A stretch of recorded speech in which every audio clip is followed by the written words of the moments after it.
तो इस समय भारतीय जनता पार्टी की कुल पॉलिटिक्स ये है कि भगवाकरण कर दो, किसी का भी जो मिले उसका, जिसके नाम से वोट मिल पाए।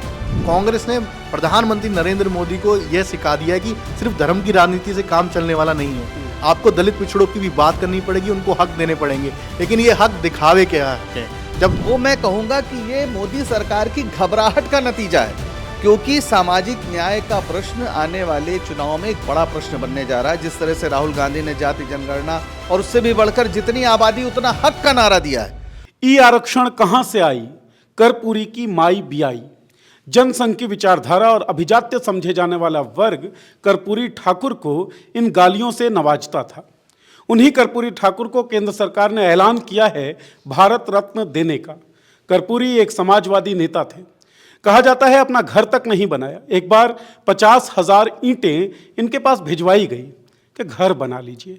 कर्पूरी ठाकुर ने उन ईंटों से स्कूल बना लिया। जाति से नाई थे। इनके लिए ये गाली तक चली, कर कर्पूरी कर्पूरा, छोड़ गद्दी धर उस्तूरा।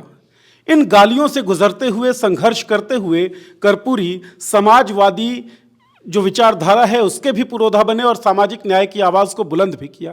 लेकिन अब तक उन्हें भारत रत्न के लायक समझा नहीं गया था। 2017 से भारतीय जनता पार्टी जब शासन में थी, तब से बिहार की कई पार्टियां कर्पूरी ठाकुर को भारत रत्न देने की मांग करती रही और अब भारतीय जनता पार्टी की केंद्र सरकार ने यह ऐलान किया है। इस ऐलान को इस तरीके से भी देखा जाए कि जातीय जनगणना का शोर खूब मचा हुआ है। विपक्ष की जो पार्टियां हैं वो जातीय जनगणना की बात कर रही हैं। तो क्या कर्पूरी ठाकुर जो अति पिछड़े वर्ग से ताल्लुक रखते थे, उनको भारत रत्न देने का ऐलान आने वाले लोकसभा चुनावों पर असर डालेगा? और क्या ये एक master stroke Bharatiya Janata party की तरफ से खेला गया है? भारत रत्न की राजनीति क्या रही है? अपर कास्ट का दबदबा रहा है, आंकड़े इस बात को बताते हैं। तो क्या अब भारत रत्न केवल ब्राह्मण रत्न बनकर नहीं रह गया है ना? ये सवाल भी उठा है। न्यूज रूम में इसी बारे में चर्चा करेंगे। हमारे साथ पंकज श्रीवास्तव जी हैं, निवेदिता हैं, संदीप हैं। पंकज जी, सबसे पहले आपसे सवाल, लोकसभा चुनाव आने वाले हैं, जातीय जनगणना का खूब शोर उठा हुआ है, चल रही है बातचीत। इसी बीच भारतीय जनता पार्टी की सरकार ने कर्पूरी ठाकुर को भारत रत्न देने का ऐलान किया है। क्या इम्प्लीकेशंस, क्या असर आप देखते हैं सामाजिक न्याय की लड़ाई में भी और लोकसभा चुनाव में भी? पहली बात तो मैं ये बहुत अदब से कहूँगा कि कर्पूरी ठाकुर जो हैं वो उन लोगों में आते हैं जो भारत रत्न के मोहताज नहीं हैं। महात्मा गांधी को आज तक भारत रत्न नहीं मिला, भगत सिंह को नहीं मिला, लेकिन भारत रत्न से वो कम हैं ये मैं नहीं मानता हूँ। भारत रत्न शुरू हुआ था साहित्य, कला, विज्ञान आदि क्षेत्र में जो उत्कृष्ट कार्य करते हैं उनको देने के लिए। बाद में इसका एक राजनीतिकरण हुआ कि इनको मिला, इनको नहीं मिला, फिर वो मुद्दा बनने लगा। लेकिन कर्पूरी ठाकुर का जो योगदान है और कर्पूरी ठाकुर का जो व्यक्तित्व है वो भारत के राजनीतिक इतिहास में या राजनीति के आकाश में जो सर्वाधिक ज्वाजल्यमान नक्षत्र, जो सबसे चमकते सितारे हैं, उसमें एक है। कर्पूरी ठाकुर का महत्व ये नहीं है कि वो बेहद ईमानदार थे, जैसा आपने कहा। उनके पास तो अपना कुर्ता भी नहीं रहता था और कुर्ते के लिए जब उनके साथी लोग चंदा इकट्ठा करते थे तो वो कहते थे इसे मैं मुख्यमंत्री राहत कोष में दे दूंगा। ऐसी एक घटना है जिसमें चंद्रशेखर ने सबसे पैसा मांगा था और फिर भी उन्होंने कहा कि इस पैसे से मैं कुर्ता नहीं बनाऊंगा, मैं मुख्यमंत्री राहत कोष में दूंगा। लेकिन व्यक्तिगत ईमानदारी इस देश में बहुत लोगों की रही है और स्वतंत्रता आंदोलन के दौरान और उसके बाद तो व्यक्तिगत ईमानदारी की जो मतलब भावना है वो इस देश के करोड़ों देशवासियों में रही है। ये एक महत्वपूर्ण बात है, लेकिन ये एकमात्र महत्वपूर्ण बात नहीं है। जिन लोगों ने समाज को आलोड़ित किया, आगे बढ़ाने में मदद की, उसको रास्ता दिखाया, कर्पूरी उनमें से आते हैं, इसलिए महत्वपूर्ण है। जब मंडल का नाम भी नहीं था, उसके पहले जब ये मुख्यमंत्री बने दूसरी बार, पहली बार तो 70 में बने थे, 6 महीने ही चली थी जो संयुक्त सोशलिस्ट पार्टी की सरकार थी।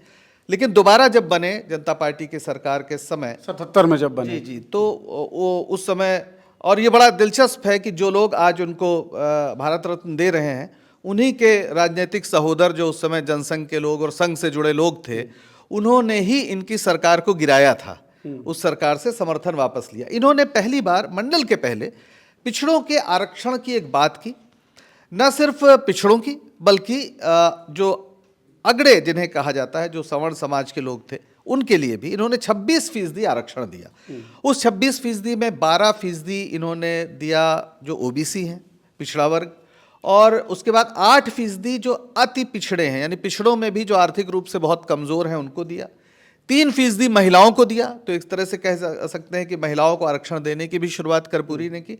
और 3% जो ऊंची जाति के गरीब हैं उनके लिए। तो इस तरह से 26% बना, यानी ईडब्ल्यूएस जो आज आरक्षण दिया जा रहा है या महिला आरक्षण दिया जा रहा, उसको अपने तरीके से कर्पूरी ठाकुर ने इम्प्लीमेंट किया। लेकिन कर्पूरी ठाकुर के इस प्रयास का कितना बुरा एक तरह से प्रतिरोध हुआ, उसकी आप कल्पना नहीं कर सकते। अभी आपने जो एक दो नारे बताए हैं वो तो बहुत वेजिटेरियन किस्म के हैं, बड़े शराफत को हम उनको जो गालियां पड़ी उसको तो हम बड़े शरीफ की श्रेणी में लाएंगे। इससे बहुत गंदे गालियां, और पूरे बिहार में ख़ास तौर पर, और मजाक बनाना कर्पूरी ठाकुर का वो लगातार जारी रहा। और कर्पूरी ठाकुर उससे बड़े परेशान भी थे। परेशान इसलिए भी थे कि जिस तरह से वो एक समाजवादी राजनीति करना चाहते थे वो समय के साथ एक जाति की अस्मिता की राजनीति में तब्दील हुई। कर्पूरी ठाकुर आचार्य नरेंद्र देव के शिष्य थे, वो राम मनोहर लोहिया के शिष्य थे, और बहुत कम उम्र में, सिर्फ 64 साल की उम्र में उनका निधन हुआ। एक बड़ी क्षति रही, और वो लगातार प्रयास करते रहे कि कैसे हम एक बड़ी राजनीतिक रेखा खींचें, हम अस्मिता की राजनीति या जो समाजवादी राजनीति है उसे जाति की राजनीति में ना केंद्रित करें। और इसीलिए आखिर में उन्होंने डॉक्टर अंबेडकर की तरह ही सामाजिक परिवर्तन के साथ साथ आर्थिक और राजनीतिक परिवर्तन की भी बात की, और आर्थिक प्रश्नों को उसमें जोड़ा उन्होंने। क्या कारण रहा सर, मैं उस सवाल पे आऊँगा, क्योंकि आपने उनके महत्व की बातचीत की कि वो बहुत महत्वपूर्ण एक व्यक्ति हैं, सामाजिक न्याय की खास तौर पे बात होती है। क्या कारण रहा कि कांग्रेस की सरकारें जब तक रही या फिर अटल बिहारी वाजपेयी की सरकार बीच में आई, इन लोगों ने नहीं सोचा कि इनको भारत रत्न दिया जा सकता है? आपने हालांकि कहा कि मोहताज नहीं थे, लेकिन प्रतीकों का से आप इनकार तो नहीं कर सकते। राजनीति में प्रतीकों का महत्व है। नीरज जी, राजनीति में प्रतीकों का महत्व एक नई बात है, पहले विचारों का महत्व था। मैंने कहा ना कि महात्मा गांधी को कौन भारत रत्न देता है और कौन मांग करता है? भगत सिंह के लिए कौन मांग करता है? कुछ लोग इनसे ऊपर माने गए थे। और जैसा मैंने कहा 1954 में जब ये बात आई थी भारत रत्न के लिए जो एक जारी हुआ अध्यादेश, मेरा ख्याल है, तो उसमें साहित्य, कला और विज्ञान की बात थी। बाद में उसमें राजनीति और ये सब जुड़ा है। और आज भी जो दे रहे हैं वो मैं कहूँगा कि ये मोदी सरकार की घबराहट का नतीजा है, क्योंकि सामाजिक न्याय का प्रश्न आने वाले चुनाव में एक बड़ा प्रश्न बनने जा रहा है। जिस तरह से राहुल गांधी ने जाति जनगणना और उससे भी बढ़कर जितनी आबादी उतना हक का नारा दिया है, और बिहार में तो आज कर्पूरी गांव में ही पूरा नीतीश जी और सारे लोग हैं, और एक बड़ा मुद्दा इसको बनाया गया कि इन्हें भारत रत्न आप दीजिए।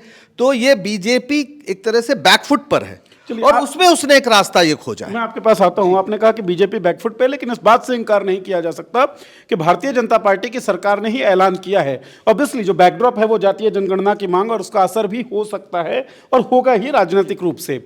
संदीप, मैं आपके पास आता हूं। 48 लोगों को अब तक भारत रत्न दिया जा चुका है। 34 लोग उच्च जातियों से आते हैं, यानी कि अपर कास्ट हैं। 23 ब्राह्मण हैं। कई लोगों ने आरोप ये लगाया कि ये भारत रत्न नहीं, ये ब्राह्मण रत्न है। तो क्या भारतीय जनता पार्टी की सरकार ये जो आरोप है कम से कम उसको खंडित करेगी इस ऐलान के बाद?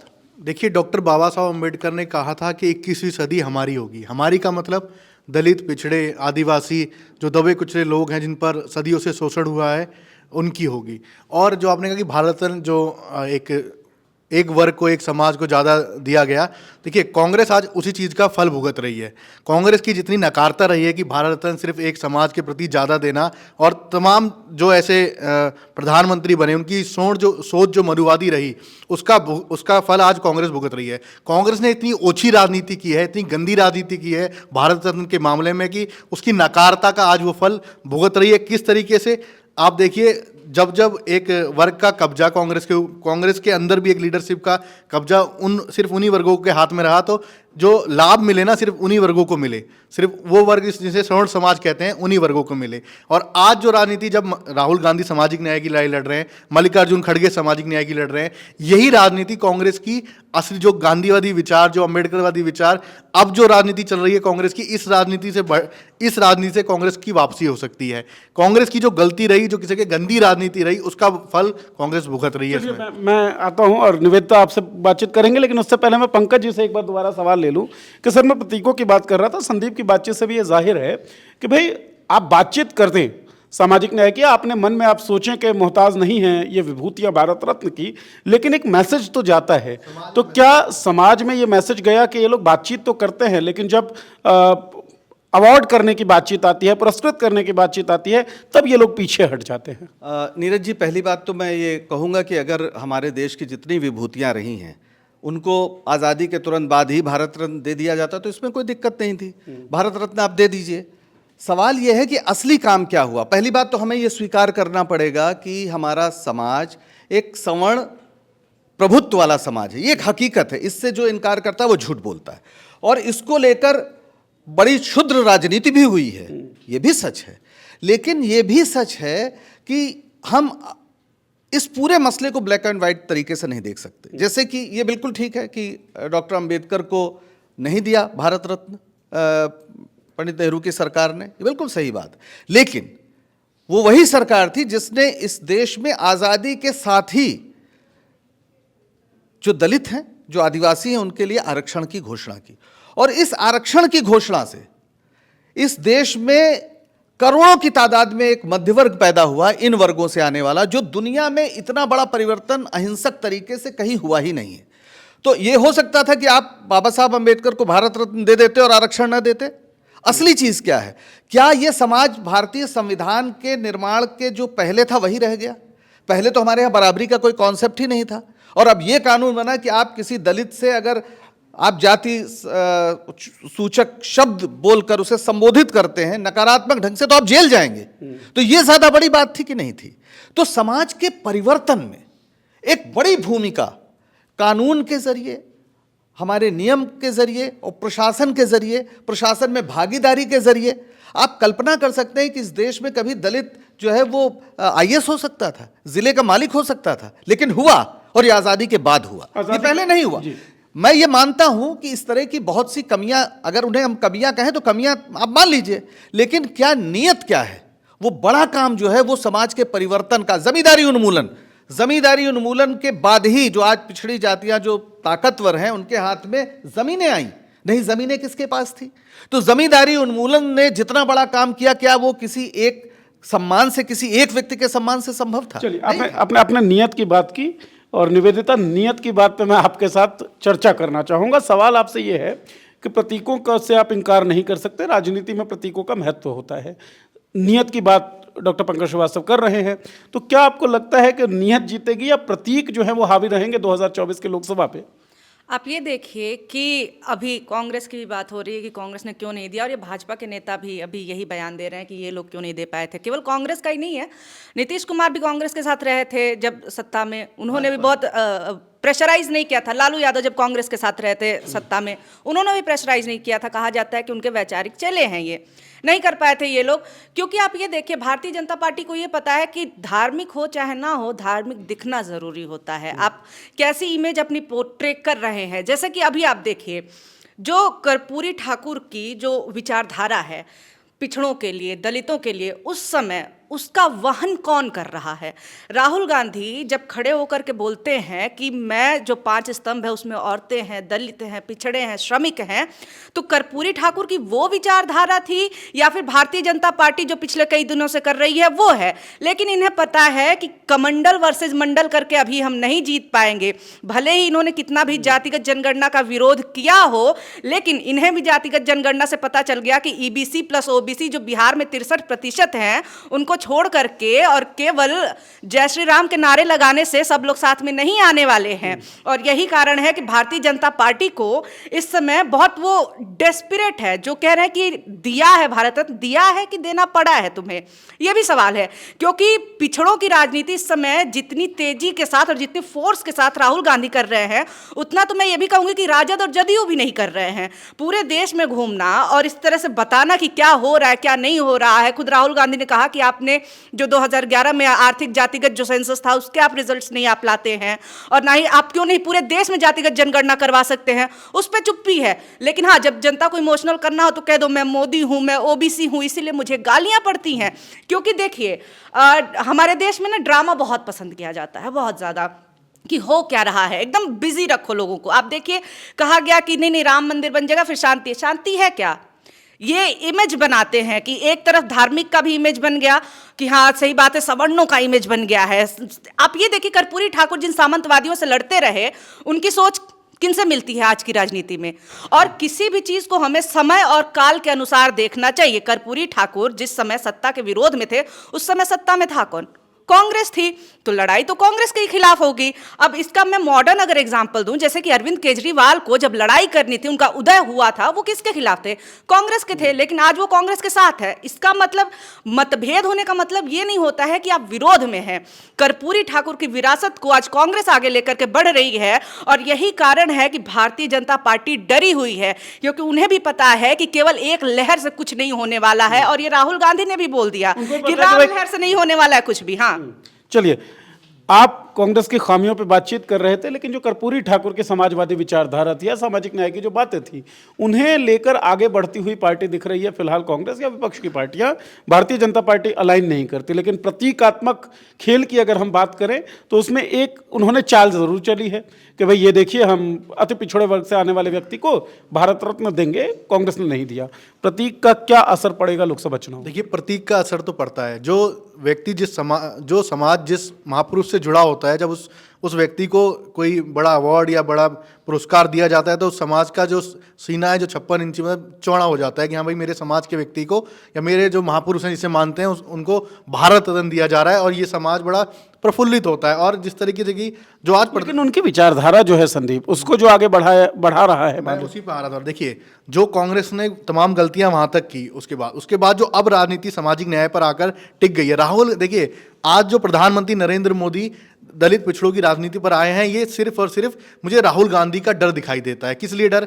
अभी आप देखिए, मुख्यमंत्री चुनने की भी जब बात आई तो उन्होंने जाति समीकरण का बहुत ख्याल रखा है। राजस्थान में जो मुख्यमंत्री चुना है, मध्य प्रदेश के अंदर जो मुख्यमंत्री चुना है, उसमें जाति समीकरण का काफ़ी ज़्यादा ध्यान रखा है। जब अभी राम मंदिर का उद्घाटन भी हो रहा था, उससे पहले प्रधानमंत्री नरेंद्र मोदी का बयान आता है कि राम सिर्फ वो नहीं, राम की विचारधारा है, जो राम का कहना है वो ये नहीं है, उसमें दबे कुचले सबका सम्मान होना चाहिए। मतलब एक तरीके से कांग्रेस ने राहुल गांधी की जो अब विचारधारा चल रही है, जो पूरी कांग्रेस पार्टी मल्लिकार्जुन खड़गे विचारधारा, कांग्रेस ने प्रधानमंत्री नरेंद्र मोदी को यह सिखा दिया है कि सिर्फ धर्म की राजनीति से काम चलने वाला नहीं है। आपको दलित पिछड़ों की भी बात करनी पड़ेगी, उनको हक देने पड़ेंगे, लेकिन ये हक दिखावे के हक हैं। जब तमाम दलित बेटियों के साथ बलात्कार होते हैं, उत्पीड़न होते हैं, SC/ST एक्ट को खत्म करने की साजिश होती है, उसमें साफ चरित्र पता लगता है कि प्रधानमंत्री नरेंद्र मोदी किस चरित्र के हैं। आज अगर घूम फिर के OBC SC/ST की राजनीति पर प्रधानमंत्री नरेंद्र मोदी पहुंचे हैं, तो उस आवाज का ऐलान है, राहुल गांधी की उस आवाज का ऐलान है, उस मंच का ऐलान है जो उन्होंने कहा कि जातिगत जनगणना होनी चाहिए। जब उन्होंने मीडिया वालों से पूछा कि इसमें कितने दलित हैं, आप बताइए, तो प्रधानमंत्री नरेंद्र मोदी समझ चुके हैं कि दलित पिछड़ों की राजनीति अब देश में बात कांग्रेस भी समझ चुकी है। जी, एक बात और है, जैसे कि अभी ये बात भी हो रही है कि सही बात है, कांग्रेस लड़ाई लड़ रही है, कर्पूरी ठाकुर की जो विरासत है उसको ये पार्टियां विपक्ष की लेके आगे बढ़ रही हैं। लेकिन आप ये देखिए, केवल एक प्रतीक नहीं है, ये भगवाकरण भी है। केवल लड़ाई से कुछ कैसे नहीं होगा, मैं आपसे ये पूछ रही हूँ अभी। ये बताइए, भगत सिंह का भगवाकरण हुआ, भगत सिंह की तस्वीरें लगा करके और उनका साफा दिखाया गया भगवे कलर का। सुभाष चंद्र बोस का भगवाकरण हो गया, किस किस का नहीं हुआ। और दिक्कत तो ये क्यों आखिर हमारे NCERT से लेकर तमाम किताबों में चैप्टर्स चेंज हो रहे हैं। हमारी किताबों में भगत सिंह केवल और केवल एक क्रांतिकारी की तरह पढ़ाए जाते हैं। उनके बारे में उनकी विचारधारा क्या थी, बहुत ज्यादा बच्चों को नहीं पता होगा। जो खुद से पढ़ना शुरू करते हैं वो भले ही जान ले कि मैं नास्तिक क्यों हूं, और वो नास्तिक थे, लेफ्टिस्ट थे, क्रांतिकारी थे, लेकिन उनका भगवाकरण हुआ। यही कोशिश कर रही भारतीय जनता पार्टी कर्पूरी ठाकुर के साथ। वो हमारे जैसे नहीं थे, उनको हम अपने जैसा बनाएंगे, भले ही हम उनके जैसे ना हो पाए। तो इस समय भारतीय जनता पार्टी की कुल पॉलिटिक्स ये कि भगवाकरण कर दो, किसी का भी जो मिले उसका, जिसके नाम से वोट मिल पाए, जिसके नाम से वोट मिल पाए उसका भगवाकरण कर दो। संदीप की बात, और पंकज आप कुछ कहना चाहते हैं इस पे? नेहरू को लेकर आपको ये संदर्भ उद्धृत करना चाहते हैं? कह रहे थे कि उन्हें प्रधानमंत्री खुद अपना भारत रत्न ले लिया ना, जो हम लोग चर्चा कर रहे थे। वही, मतलब कांग्रेस ने जो भारत रत्न दिए उनमें दिखता है कि पंडित जवाहरलाल नेहरू को जिंदा रहते हुए ये भारत रत्न मिला जब वो प्रधानमंत्री थे। तो एक तरीके का वो तो दिखता है कि जब पुरस्कृत करने का या सम्मानित करने की बात आती है। मैंने इसलिए ये देखिए, ये बहुत बड़ा झूठ है कि पंडित नेहरू या इंदिरा गांधी ने खुद अपने को भारत रत्न दे दिया। ये हम व्हाट्सएप यूनिवर्सिटी वाले अक्सर इस बात को फैलाते रहते। ये बात बहुत क्लियर करने की ज़रूरत है कि ना नेहरू ने ना इंदिरा गांधी ने खुद को भारत रत्न दिया। भारत रत्न देने की एक कमेटी होती जिसकी अध्यक्षता प्रधानमंत्री करते हैं। 1955 की बात है, ये मेरा ख्याल है 13 जुलाई को रूस और यूरोप की यात्रा करके पंडित नेहरू वापस आए थे भारत।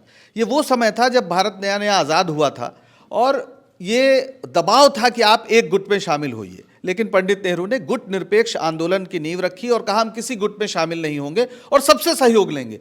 और विश्व शांति के लिए जो उस समय एक शीत युद्ध का माहौल शुरू हो गया था, उसमें उनकी बड़ी लोकप्रियता, जहाँ जहाँ वो जाते थे, चाहे रूस चाहे यूरोप, तमाम शहरों में उन पर फूल बरसाए जाते थे और बड़ी तादाद में जो युद्ध की आशंका से ग्रस्त जनता थी वो नेहरू को एक विश्व शांति के दूत के रूप में देख रही थी। आप यकीन नहीं करेंगे, जब नेहरू वापस आए तो एयरपोर्ट पे प्रोटोकॉल तोड़कर डॉक्टर राजेंद्र प्रसाद उन्हें रिसीव करने गए। ऐसा कभी नहीं होता।